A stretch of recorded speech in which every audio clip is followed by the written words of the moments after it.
ጤና ይስጥልኝ። በእንግሊዝ ፕሪሚየር ሊግ 35ኛ ጨዋታ ቼልሲ ስታንፎርድ ብሪጅ ላይ ሻምፒዮኖቹ ሊቨርፑልን አስተናግዶ 3-1 በሆነ ውጤት አሸንፏል። ግቦቹ ለቼልሲ ኤንዞ ፈርናንዴዝ፣ ኳንሳ በራሱ ግብ ላይ እንዲሁም ኮል ፓልመር ሲያስቆጥሩ ለሊቨርፑል ደግሞ ቨርጂል ቫን ዳይክ ነው ግቡን ያስቆጠረው። ጨዋታው የተጀመረው እንግዲህ ፕሪሚየር ሊጉን ቀድመው ሻምፒዮን መሆናቸውን ያረጋገጡትን ሊቨርፑሎች በክብር በግራና ቀኝ በመሆን በጋርድ ኦፍ ኦነር ቼልሲዎች ተቀብለዋቸው ነው ጨዋታው የተጀመረው። ሊቨርፑል በላይንአፑ ላይ የተወሰነ ለውጥ አድርጓል። ባለፈው ሻምፒዮን በሆነበት የአንፊልድ ጨዋታ 5-1 ስፐርስን ባሸነፈበት ጨዋታና በአብዛኛው የሊጉ ጨዋታዎች ላይ ቅድሚያ የሚመርጣቸውን 3 የመሃል ሜዳ ተጫዋቾች ቀይሮ ነው የገባው። ሶስቱንም በግራቨንባች ቦታ ላይ 6 ቁጥሩ ቦታ ለዋታሮ ኤንዶ ነበር የተሰጠው። ሌሎች ሁለቱ የመሃል ሜዳ ተጫዋቾች የነበሩ ካርቲስ ጆንስ እና ሃርቪ ኤሊየት ነበሩ። እሱ ጋር ለውጥ አለ። ሴንተር ባክ ላይ ደግሞ የቫን ዳይክ አጣማሪ የነበረው ኳንሳ ነበረ ማለት ነው። በግራ ተከላካይ ቦታ ደግሞ ሲሜካስ ሲገባ በሮበርትሰን በኩል ማለት ነው። በቼልሲ በኩል በአብዛኛው ተመሳሳይ ነገር ነው። ራይት ባክ ሆኖ ካይሴዶ ከመጀመሩ ውጭ ማለት ነው። በተወሰኑ አጋጣሚዎች ካይሴዶን በቀኝ ተከላካይ ቦታ ተመልክተነዋል። ቼልሲም ከመምጣቱ በፊት ብራይተን እያለ በአንዳንድ አጋጣሚዎች እንግዲህ ራይት ባክ ሆኖ ሲጮት ነበረ ማለት ነው። መሀል ላይ ላቪያ እና ኤንዞ ፈርናንዴዝ ነው የነበሩት ማለት ነው። ያው ቼልሲ ኳስ ሲይዝ 3 ቦክስ 3 አይነት ቅርጽ ስለሚይዝ ራይት ባክ የነበረው ካይሴዶ ኢንቨርት አድርጎ ወደ መሀል ይገባል ማለት ነው ከላቪያ ጋር። ኤንዞ ፈርናንዴዝ ደግሞ የበለጠ ወደፊት አድቫንስድ ሮል ይሰጠዋል ማለት ነው። የ10 ቁጥር አይነት ሚና ከአጥቂ ጀርባ አይነት ፖዚሽን ላይ ይሆናል ማለት ነው። ነገር ግን በጨዋታው ሊቨርፑል አብዛኛውን ኳስ የያዘው ሊቨርፑል ስለነበረ በብዛት ያን የቀይ መስመር ይዞ ነው የተመለከትነው ካይሴዶ ማለት ነው። ቢኮዝ ቼልሲዎች አብዛኛው እንቅስቃሴ ከኳስ ውጭ ስለነበሩ ካይሴዶ ያው እዛ ቦታ ላይ ነበር በብዛት ስንመለከት የነበረው። ነገር ግን ቼልሲ በያዘበት ኳስ አጋጣሚ ኢንቨርት አድርጎ ገብቶ ተመልክተናል ማለት ነው። በጨዋታው አስደናቂ ነበር በነገራችን ላይ ካይሴዶ ማለት ነው። ካይሴዶ አክቹሊ ካለፈው ሲዝን በፖቼቲኖ ስር ከጃንዋሪ ጀምሮ እስካሁን ድረስ በሚገርም ፎርም ላይ ነው የሚገኘው። ቼልሲ የሆነ ከታይትል ኮንቴንደርነት አንጻር ወይ ደግሞ ከትሮፊ አንጻር ያገኘው ነገር ባለመኖሩ ነው እንጂ ካይሴዶ እጅግ የሚደንቅ ፎርም ላይ ነው የሚገኘው። ምናልባት ፕሪሚየር ሊጉ ላይ ምርጡ ዲኤም ነው የሚባል የሚያንስበት እንጂ የሚበዛበት አይሆንም ማለት ነው። አስደናቂ ፎርም ላይ ነው። በትናንቱም ጨዋታ አስደናቂ የሆነ ፎርም ነው ያሳየው። ቀይ መስመር መከላከሉ ላይ በጣም ድንቅ ነበር። ዲዌሎቹን ብዙ ዲዌል ያሸነፈው በጨዋታው እሱ ነው። 7 ዲዌሎችን ግራውንድ እና ኤሪያል ዲዌሎችን አሸንፏል ማለት ነው። ብዙ የዲፌንሲቭ አክሽኖች ላይ ተሳትፎ አድርጓል። በጣም ድንቅ ነበር። የመጨረሻውም የፍጹም ቅጣት ምት ግብ ኮል ፓልመር ያስቆጠራት ግብ ማለት ነው እንድትገኝ እንግዲህ ጥፋት የተሰራበት በኳንሳ አማካኝነት ይኸው ካይሴዶ ነው ማለት ነው። አስደናቂ ፎርም ላይ ነው የሚገኘው። ቅርብ ሰዓት በወጣም ዜና በተጫዋቾች የአመቱ የቼልሲ ምርጡ ተጫዋች ተብሎ መመረጡ ተነግሯል ማለት ነው። ሞይሴስ ካይሴዶ ማለት ነው።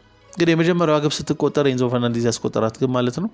ኳሱ የመጣው ከኔቶ ነው እንግዲህ ኳሱ ቀንሶ ኤንዞ ፈርናንዴዝ ጋር ደርሶ ኤንዞ ፈርናንዴዝ በጥሩ እርጋታ ኳሱን በመጀመሪያ አረጋግቶ በማቆም ሁለተኛ ደግሞ ቦታ አይቶ ነው ያስቆጠራት። በጣም ቆንጆ ግብ ነው። በጊዜ ነው ግቡ የተቆጠረው። ለቼልሲዎችም የበለጠ ሞራል ሊሰጥ አድርጓል። ቀድሜ እንደጠቀስኩ ሊቨርፑሎች የበለጠ ኳሱን ተቆጣጥረው ነበረ። በአጠቃላይ እንቅስቃሴው ላይ ስንመለከት የበለጠ የሆነ ፐርፐስፉል የሚመስለው ቡድን ለሆነ ፐርፐዝ የሚጫወት የሚመስለው ቡድን ቼልሲ ነበረ። ኦፍኮርስ ፐርፐዝም ያለው ቡድን ቼልሲ ነው። ቻምፒዮንስ ሊግ ተሳትፎ ስላለበት ሊቨርፑል ኦልሬዲ ሻምፒዮን መሆኑን አረጋግጧል። ስለዚህ ያን ያህል ከቼልሲ አንጻር ማለት ነው ያው ጨዋታውን ከማሸነፍ ባለፈ ሌላ አይነት ትርጉም የሚኖረው ነገር አይኖርም ማለት ነው።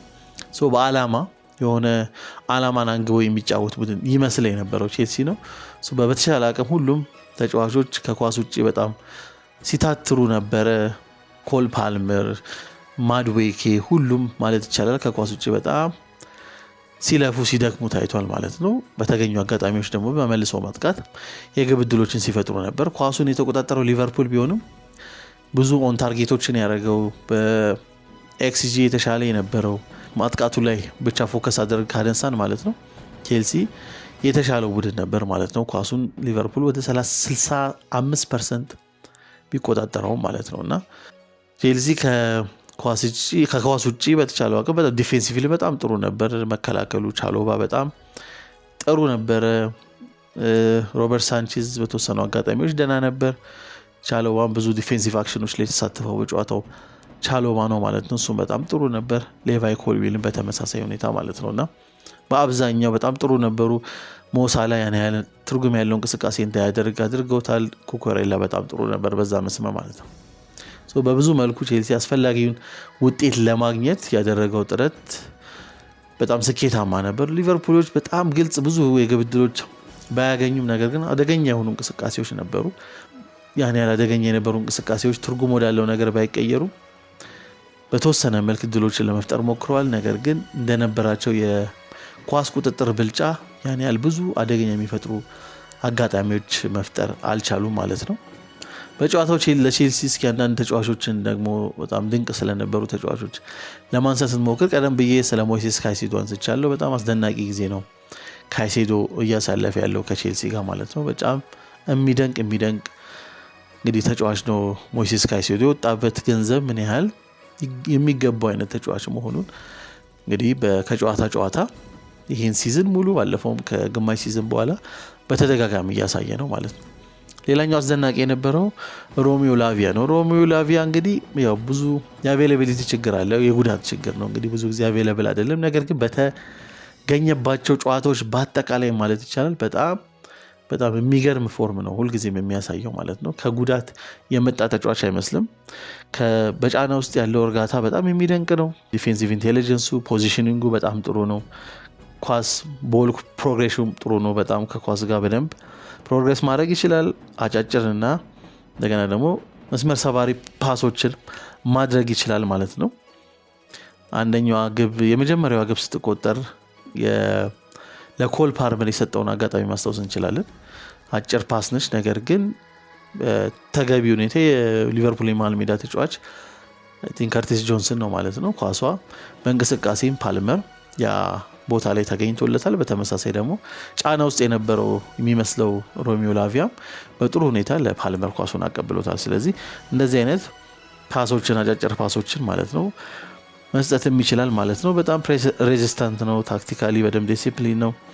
በደንብ ስትራክቸሩን ሜንቴን ማድረግ የሚችል ነው የቡድኑን ስትራክቸር ማለት ነውና በደንብ አቬይላብል ቢሆን ለቼልሲ ምናልባት በቀጣይ ሲዝኖች ላይ መሆን የሚችል ከሆነ የበለጠ ቡድኑን ከፍ ሊያደርግ የሚችል ተጫዋች ነው። እንግዲህ ሙሉ 90 ደቂቃ እስከዛሬ ተጫውቶ አያውቅም ወደ ቼልሲ ከመጣ በኋላ ለቡድኑ ማለት ነው።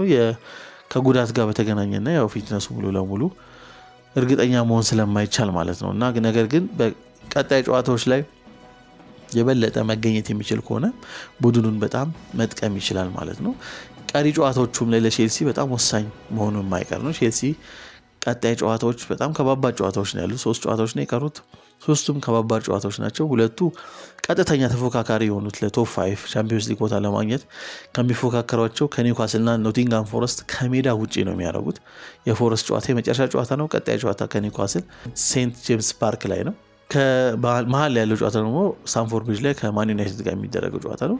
እንዲሁ ትልቅ ጨዋታ ነው። ዩናይትድ ያለበት ደረጃ ትተን ትልቅ ጨዋታ መሆኑን ማንሳት እንችላለን። አስቸጋሪ 3 ጨዋታዎች ነው ያሉት። ለእንደዚህ አይነት ጨዋታዎች ላቪያ ፊት ሆኑ መገኘቱ በጣም አስፈላጊ ነው የሚሆነው ማለት ነው። ከካይሴዶና ከላቪያ ውጪ ሌላ ደግሞ በጣም አስደናቂ የነበረው በጨዋታው ኮል ፓልመር ነው። እንግዲህ ኮል ፓልመር ከጃንዋሪ 15 በኋላ ጃንዋሪ 15 ነበረ ቦርንማውዝ ላይ የመጨረሻ ጊዜ ለቼልሲ ግብ ያስቆጠረው። ከዛ በኋላ ነው የመጀመሪያ ግቡን አሁን ሊያስቆጠረው በሲዝኑ 15ኛ ግቡ ነው። 8 አሲስት አለው። ቁጥሩ አጠቃላይ ብናየው 23 የግብ ተሳትፎ በፕሪሚየር ሊጉ መጥፎ አይደለም። ስለ ፓልመር የሰራሁት ከዚህ ቀደም ቪዲዮ ላይ እንደጠቀስኩት ባለፈው ሲዝን ላይ ካስቀመጠው ደረጃ አንጻር ነው እንጂ እንዲሁ የመጀመሪያ ሲዝኑ ቢሆን 23 የግብ ተሳትፎ ጥሩ ነው ተብሎ ሊታሰብ የሚችለው። ከዛ በተጨማሪ እንግዲህ ኮል ፓልመር በያዝነው ሲዝን ብዙ ቻንሶችን በመፍጠር ከብሩኖ ፈርናንዴዝ እኩል 84 ቻንሶችን መፍጠር ችሏል ማለት ነው። ይህም ከብሩኖ ፈርናንዴዝ እኩል እንግዲህ ቀዳሚ ያደርገዋል። እዚህ ዝርዝር ውስጥ ኤንዞ ፈርናንዴዝ ይገኛል። በነገራችን ላይ ብዙ ቻንሶችን በመፍጠር ማለት ነው 75 ቻንሶችን መፍጠር ችሏል በዚህ ሲዝን እስካሁን ድረስ ኤንዞ ፈርናንዴዝ። ይሄም ቁጥር እንግዲህ አርጀንቲና የሆኑ ለፕሪሚየር ሊግ ከተጫወቱ ተጫዋቾች ብዙ ቻንሶችን የፈጠሩ በአንድ ሲዝን ከሶስቱ አንዱ መሆን ችሏል ማለት ነው። ኤንዞ ፈርናንዴዝ ከዚህ በፊት እንግዲህ ቡዌንዳ ሞሮፍ በአስቶን ቪላ ነው የምናውቀው። ከአስቶን ቪላ በፊት ኖርዊች ሲቲ በነበረበት ጊዜ 80 በላይ ቲንክ ቻንሶችን ነው መፍጠር የቻለው። ሌላኛው ደግሞ ኤሪክ ላሜላ ደግሞ የስፐርሱ ማለት ነው እሱም 75 ቻንሶችን በአንድ ሲዝን ፈጥሮ ነበር። ከሁለቱ ጋር እንግዲህ ሶስተኛው ብዙ ቻንሶችን የፈጠረው ሆኗል ማለት ነው። ከኤሪክ ላሜላ እኩል 75 ቻንሶችን በመፍጠር ማለት ነው። ቡዌንዳ ነው እንግዲህ ከ80 በላይ ቻንሶችን ፈጥሮ ቀዳሚ ማለት ነው በአንድ ሲዝን አርጀንቲናዊ የሆነ በፕሪሚየር ሊግ ማለት ነው። ፓልመርም በጣም ጥሩ ጨዋታ ነበር፣ ጥሩ ፐርፎርማንስ ነበር። የጨዋታው ኮከብ የተባለውን ኮል ፓልመር ነው። በእያንዳንዱ የቼልሲ ማጥቃት እንቅስቃሴ ውስጥ ላይ በጣም ኢንቮልቭ ያደርግ ነበር፣ ይሳተፍ ነበር። የመጀመሪያው ግብ ሲቆጠርም ላቪያችን ኳስ ከሰጠው በኋላ ወደፊት ሄዶ ያችን እንደ ሰከንድ አሲስት የሰጠው ማለት ነው ለኔቶ የሰጠውና ኔቶ ነው እንግዲህ አሲስት ያደረገው ለኤንዞ ፈርናንዴዝ። ሰከንድ አሲስት ማድረግ የቻለው ኮል ፓልመር ነው። ከዛ በተጨማሪ በጨዋታው ብዙ ፓሶቹን በፋይናል ሰርድ ላይ በማድረግ ይህም 13 ፓሶችን ብዙ ኳሶችን ደግሞ በተጋጣሚ እንግዲህ ሳጥን ውስጥ በመንካት 8 ኳሶችን በመንካት ብዙ ሹቶችን በማድረግ ብዙ ቻንሶችን በጨዋታው በመፍጠር 5 ሹቶችን ያደረገው 4 ቻንሶችን መፍጠር ችሏል። ብዙ ኢንተርሴፕት በማድረግ 3 ገና ብዙ ሾቶች ኦን ታርጌት በማድረግ 2 ብዙ ፋውሎች ላይ ደግሞ እሱ ላይ በመሰራት 2 በተመሳሳይ ቀዳሚ ቁጥሮችን ያስመዘገበው ማለት ነው። በጣም አስደናቂ ፎርም ነው ያሳየው ማለት ነው ኮል ፓልመር። እኔ በተደጋጋሚ እንደምለው የኮል ፓልመር ፖቴንሻል እጅግ በጣም የሚደንቅ ነው። የተወሰነ እንግዲህ ትንሽ ከፎርም ውጪ የመሆን አይነት ነገር ያለፉት ጊዜያቶች ላይ ያለፉት ወራቶች ላይ ተመልክተናል። ነገር ግን ያን ያህል የሚያሰጋ ነው ብዬ አላስብም። ያው ከፎርም ውጪ መሆኑ እንዴት ነው ሊታይ የሚችለው የሚለው ለማየት ነው እንግዲህ ያን ቪዲዮ የሰራሁት እንጂ ኮል ፓልመር የተለየ ታለንት እንደሆነ በበቂ ሁኔታ እስካሁን ያሳየን ይመስለኛል ማለት ነው። አስደናቂ ልጅ ነው። ከጉዳት የሚርቅ ከሆነ በጣም ልዩ የሆነ ተጫዋች ነው። የበፊቶቹን የለመድናቸውን ይሄ ትራዲሽናል ነምበር ቴኖችን አይነት የሚመስል ባህሪ ያለው የኳስ ንክኪዎቹን ነገሮችን ቀለል አድርጎ ነው የሚያየው። በእንቅስቃሴ በሰውነት እንቅስቃሴ የሚሸውድበት መንገድ ከኳስ ጋር ያለው ግራ እግሩ አስደናቂ የሆነ ግራ እግር ያለው። ከዛ በተጨማሪም ደግሞ ይኸው ከዚህ ቀደም የሰራሁት ቪዲዮ ላይ እንዳየ ነው እነዚህ በፊት ትራዲሽናል ነምበር ቴኖች የበለጠ ከኳስ ውጪ ያን ያህል ታታሪ አይደሉም ይባላል። እንደ ፓልመር አይነት ተጫዋቾች ደግሞ በዛሬ ጨዋታ እንዳልኩት አይ ቲንክ ወደ 7 የሚደርስ ዲፌንሲቭ አክሽኖች ላይ መሳተፍ ችሏል ማለት ነው። ከኳስ ውጪ በደንብ እንግዲህ ታትሮ ሲሰራ ነበር ማለት ነው። እና ሌላኛው ድንቅ ጊዜን ያሳለፈው በጨዋታው ኮል ፓልመር ነበር ማለት ነው። በተረፈ በአጠቃላይ ጨዋታው ላይ አንዳንድ እንግዲህ ለቼልሲ ኮንሰርኒንግ ሊሆኑ የሚችሉ ነገሮች አሁን የቫንዳይክ ያስቆጠረው የግንባር ኳስ ከዛም በፊትም ነፃ እድል አግኝተው ነበር በጭንቅላቱ የገጨው ኳስ ማለት ነው። ነገር ግን ወደ ውጭ ወጣው ማለት ነው። በእንቅስቃሴ በአንድ አጋጣሚ ዳርዊን ኑኔዝም ከክፍት ጨዋታ የተገኘች ክሮስ በጭንቅላቱ ገጭቶ እንግዲህ ያመከናት እድል አለች። እነዚህ አይነት ኳሶች የአየር ላይ ኳሶችን መከላከል ላይ አሁንም ቼልሲ እየተቸገረ ነው። ከቆመ ኳስም አደሴም ታይም ከክፍት ጨዋታ ላይ ማለት ነው አደጋዎች ነበሩ ማለት ነው። ከዛ አንጻር ማለት ነው በተለይ ደግሞ ከቀጣይ ያሉ ጨዋታዎች ላይ እንደ ኖቲንጋም ፎረስት አይነት ቡድን የበለጠ እንደዚህ አይነት ኤሪያል ዲዌሎችን ማሸነፍ የሚችሉ አይነት ቡድኖች፣ ኒውካስል የበለጠ ፊዚካሊ የሆነ ቡድን ሌላኛው እንደዚህ አይነት ኤሪያል ዲዌሎች ማሸነፍ የሚችሉ ላይ በጣም ጥንቃቄ የሚፈልግ ነው ማለት ነው ለቼልሲ። ሁለተኛው ደግሞ በጨዋታው ኒኮላ ጃክሰን ያው በደንብ እንግዲህ ወርክ ሬቱ አገልግሎቱ በጣም ጥሩ ነው። ነገር ግን ሁልጊዜም ኒኮላ ጃክሰን ላይ የምመለከተው ይሄ ክሊኒካል ካለም መሆኑ ባለፈ ማለት ነው የጠንካራ ሰራተኝነቱ በአንዳንድ አጋጣሚዎች ደግሞ አለ የሚሰራቸው ክፍተቶች። በእያንዳንዱ ታታሪ ነው። ለሁልጊዜ የተጋጣሚ ቡድን ተከላካዮች በደንብ የሚረብሽ ነው። በእንቅስቃሴዎቹ ደግሞ እንደ ፓልመር አይነት ተጫዋቾች የበለጠ ስፔስ የሚፈጥር ነው። የበለጠ እነዚህ አይነት ተጫዋቾች ደግሞ እነዛን ስፔስ አግኝተው ኮንትሪቢዩት እንዲያደርጉ ኢምፓክት እንዲፈጥሩ ያደርጋቸዋል ማለት ነው። ነገር ግን ይሄ ሮውነስ ሁልጊዜ ያይበታለው ኒኮላ ጃክሰን ላይ ይሄ ገና ፖሊሽ መገራት ያለበት ፖሊሽ መደረግ ያለበት አይነት ማለት ነው። ኳስን አላስፈላጊ ኤክስትራ ተች መንካት ወይ ደግሞ ውሳኔዎች ላይ በተለይ ደግሞ ማለት ነው ወይ ደግሞ ከበቂ በላይ ኳስን መንካት ወይ ደግሞ በአስፈላጊ ሰዓት ኳስን አለመልቀቅ ወይ ደግሞ ቶሎ መልቀቅ ማለት ነው። ገና መልቀቅ ባለበት ሰዓት ሳይሆን ይዞ መልቀቅ በነበረበት ሰዓት ቶሎ መልቀቅ ወይ ደግሞ ማቆየት በሌለበት ሰዓት አቆይቶ መልቀቅ አይነት ነገር ይመለከትበታል። ከውሳኔዎች ጋር በተመሳሳይ እነዚህ አይነት ነገሮች በደንብ ይስተዋላሉ ማለት ነው። እነዚህ አይነት ችግሮች ደግሞ ኒኮላ ጃክሰን ላይ ብቻ አይደለም የሚስተዋለው ማለት ነው። እንደ ማዱዌኬ ጋር በተመሳሳይ ማለት ነው። ኤክስትራ ተች በጣም ያበዛል ማዱዌኬ። ኦፍ ኮርስ ባህሪው አጫወት ባህሪው ኳስ መንካትን የሚወድ አይነት ነገር ነው ማለት ነው። ድሪብል ማድረግ የሚወድ እግሩ ላይ ነው፣ ኳስ እግሩ ላይ ሲመጣ ነው የሱ ትልቁ ብቃት ከአእምሮ ይልቅ የበለጠ እግሩ ላይ ነው። ስለዚህ ኳስን በደንብ መንካት የሚወድ አይነት ተጫዋች ነው ማለት ነው። በትናንትና ጨዋታ ላይ አንዳንድ አጋጣሚዎችን ኳስን ቶሎ መልቀቅ ባለመልቀቁ ምክንያት እንደ ኒኮላ ጃክሰን ኦፍሳይድ ፖዚሽን የገባበትን አጋጣሚ ተመልክተናል ማለት ነው። እነዚህ አይነት በጊዜ ሂደት መገራት የሚችሉ ናቸው።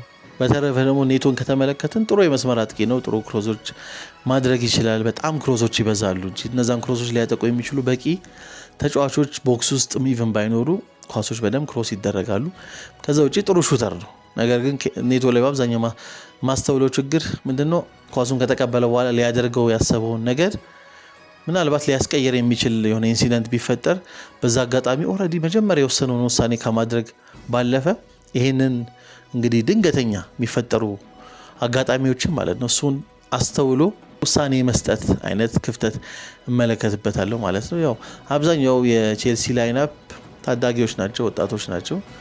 እዚህ በጊዜ ሂደት ማዱዌኬም ቢሆን ኒኮላ ጃክሰንም ቢሆን ፓልመርም ቢሆን ማለት ነው ብዙ ወጣቶች ናቸው ስብስብ ውስጥ የምንመለከተው ማለት ነው። እዚህ በጊዜ ሂደት የበለጠ መገራት የሚችሉ ናቸው ማለት ነው። በኮች መደረግ የሚችሉና የበለጠ ፖቴንሻላቸውን አውጥተው በጣም መጫወት የሚችሉበት እድል መፍጠር ይቻላል ማለት ነው። ለዛ ነው ኤክስፒሪየንስ ተጫዋች ቡድኑ ይፈልጋል፣ የበለጠ ሊደር ይፈልጋል። ልምድ ያላቸው ተጫዋቾች ስብስብ ውስጥ ቢኖሩ ቡድኑን ከመጥቀም ባለፈ ተጫዋቾችም እነዚህ አይነት ወጣት ተጫዋቾችን ጫናን ከነሱ ዞር ማድረግ ይቻላል። ፕላስ ደግሞ የሚማሩበትም እድል ይፈጠራል ለእድገታቸው ትልቅ አስፈላጊ ስለሚሆን ተብሎ በተደጋጋሚ የሚገለጸው ማለት ነው። ቼልሲ በነገራችን ላይ ከ27 ዓመት እድሜ በላይ የሆነ ተጫዋች በስብስብ ውስጥ በዚህ ሲዝን አላሰለፈም ማለት ነው። ይህም በፕሪሚየር ሊጉ ሪከርድ ነው። ከ27 ዓመት በላይ የሆነ ተጫዋች በአንድ ሲዝን ለብዙ ጨዋታ ባለማሰለፍ ማለት ነው 35 ጨዋታ። ከዚህ በፊት ይሄ ሪከርድ የተያዘው በሊቨርፑል ኤፕሪል እና ሜይ ወር ላይ 2000 ላይ ነው። እሱም በ6 ጨዋታ ብቻ ነው። በአጠቃላይ ቼልሲ ወሳኝ ድል ነው እንግዲህ በትናንት ምሽቱ ጨዋታ ያስመዘገበው። ቀጣይ 3 ጨዋታዎች ይኖራሉ። እነዛ ቀጣይ 3 ጨዋታዎች የቻምፒዮንስ ሊግ ተሳትፎን የሚወስኑለት ይሆናል። ቀድሜ የተጠቀስኩት ቀጣይ ጨዋታ ሴንት ጄምስ ፓርክ ላይ ከኒውካስል ላይ ነው። በጣም ኢንፎርም ከሆነው ኒውካስል በትናንት ጨዋታ ከብራይተን ጋር 1-1 በሆነ ውጤት ተለያይቷል። ቀድሞ የኒውካስል ተጫዋች በሜንቴ አማካኝነት በጣም ጥሩ ግብ ነው ሜንቴ ያስቆጠረው። ብራይተኖች ቀዳሚ መሆን ችለው ነበር። በኋላ ላይ ወደ መገባደጃው ላይ ወደ 89 ደቂቃ አካባቢ በተገኘችው የፍጹም ቅጣት ምት አይዛክ ነው እንግዲህ ያችን ኳስ አስቆጥሮ ኒውካስል ከመሸነፍ የዳኑት ማለት ነው። እንግዲህ ኒውካስል በጣም ጥሩ ፎርም ላይ ያለ ቡድን ነው። ተከታታይ ጨዋታዎችን እያሸነፈ የመጣ ቡድን ነው። ሽንፈት እያስተናገደ አይደለም በተከታታይ ማለት ነው እና በጥሩ ፎርም ላይ የሚገኝ ቡድን ነው። ከባድ ጨዋታ ነው የሚሆነው ማለት ነው። ከዛ ባለፈ የመጨረሻው ጨዋታ ከፎረስት ጋር ነው። ፎረስት ዛሬ ምሽት ከፓላስ ጋር የዚህ ሳምንት ቀሪውን አንድ ጨዋታ የሚያደርጉ ይሆናል ማለት ነው። አሁን በደረጃ ሰንጠረዡ ስንመለከት ሊቨርፑል ሻምፒዮን ነው እንግዲህ። ሁለተኛ አርሰናል 67 ነጥብ፣ ከአርሰናል ቀጥሎ 64 ነጥብ የያዘው ደግሞ ማን ሲቲ ነው። ከማን ሲቲ ቀጥሎ 63 ነጥብ የያዙ ኒውካስል አለ፣ እንደገና ቼልሲ አለ ማለት ነው። እኩል የጎል ልዩነትም ነው ያላቸው፣ 21 ጎል ዲፍረንስ ነው ያላቸው ማለት ነው። ብዙ ግብ ባስቆጠረ በሚለው ነው ኒውካስል እንግዲህ ወደ 4ኛ ደረጃ ላይ የሚገኘው። 5ኛ ቼልሲ፣ 6ኛ ደግሞ ፎረስት ነው ማለት ነው በ60 ነጥብ። ፎረስት ይህን ጨዋታ ካሸነፈ 63 ይሆናል። 3 ቡድኖች 63 የሚሆኑበት እድል አለ ወደ 36ኛ ሳምንት ስንሄድ ማለት ነው። እንግዲህ የቻምፒዮንስ ሊግ ተሳትፎ ለሚደረገው እንግዲህ ፍልሚያ እስከ መጨረሻው ሳምንት ድረስ የሚሄድ ይመስላል። ወሳኝ ድል ነው እንግዲህ ኤንዞ ማሬስካው ቼልሲ በትናንት ምሽቱ ያስመዘገበው ማለት ነው። ከዛ በተረፈ ከሊቨርፑል ሜይ ወር ላይ በተከታታይ 20 ጨዋታዎች አልተሸነፈም ነበር በፕሪሚየር ሊጉ ማለት ነው። ለመጨረሻ ጊዜ የተሸነፈው 2018 ላይ እሱም በቼልሲ ነበር። አሁን ከ20 ተከታታይ ጨዋታ በኋላ ለመጀመሪያ ጊዜ በሜይ ወር ላይ በፕሪሚየር ሊጉ ሊሸነፍ ችሏል። ሊቨርፑልም በቼልሲ በፕሪሚየር ሊጉ 4 ዓመት አይ ቲንክ ሆኖታል በፕሪሚየር ሊግ ከተሸነፈ። ስለዚህ እሱንም ታሪክ ነው እንግዲህ ቼልሲ በትናንት ምሽቱ የቀየረው። ከዛ በተጨማሪ ቼልሲ ቶፕ 6 ቡድኖች ጋር በቅርብ ዓመታት በጣም እየተቸገረ ነው የተመለከትነው ማለት ነው። ይሄ ድል ከቶፕ 6 ቡድኖች እንዲሁም የፕሪሚየር ሊጉ ሻምፒዮን የሆነውን ቡድን ማሸነፉ የበለጠ ለኮንፊደንሱ ትልቅ አስተዋጽኦ የሚያደርግ ይሆናል ማለት ነው። ጨዋታው በተመሰለ መልኩ ይሄን ይመስል ነበር። አመሰግናለሁ።